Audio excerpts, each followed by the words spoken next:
Thank you. Good afternoon. I'm delighted to be in Germany for this historic week. This morning, Foreign Minister Maass and I spent in Modleroy.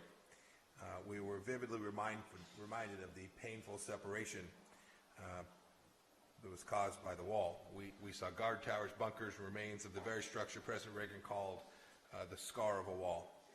It was a bit of a walk down memory lane for me, or memory strasse.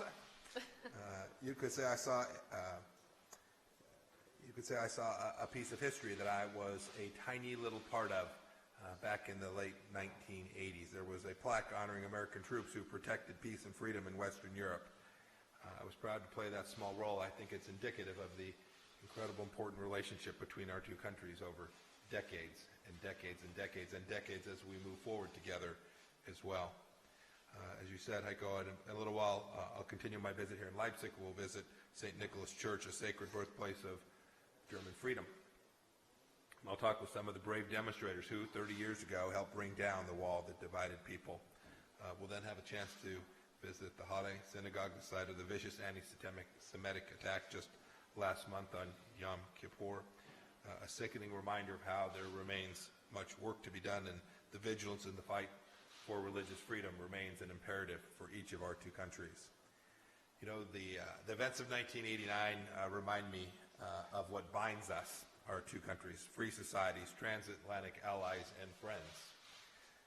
We share a strong belief in the rule of law and in democracy, human dignity, free speech, freedom of religion, and so many other unalienable rights, things we know to be central.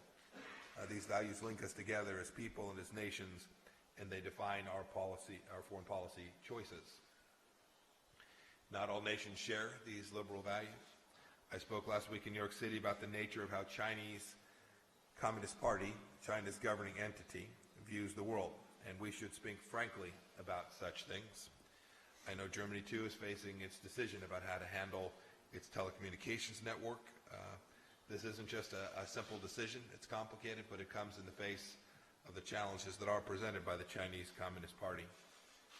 Heiko and I spent a fair amount of time this morning, as he said, talking about Syria. The United States will continue to monitor the ceasefire and hold human rights violators there accountable. We're investigating allegations of war crimes, and we'll continue to deliver on our humanitarian mission there. And we'll keep urging Russia and Turkey and the regime and its allies not to take steps that would further destabilize that already difficult region that has caused the mass displacement and refugee flows that we have already seen.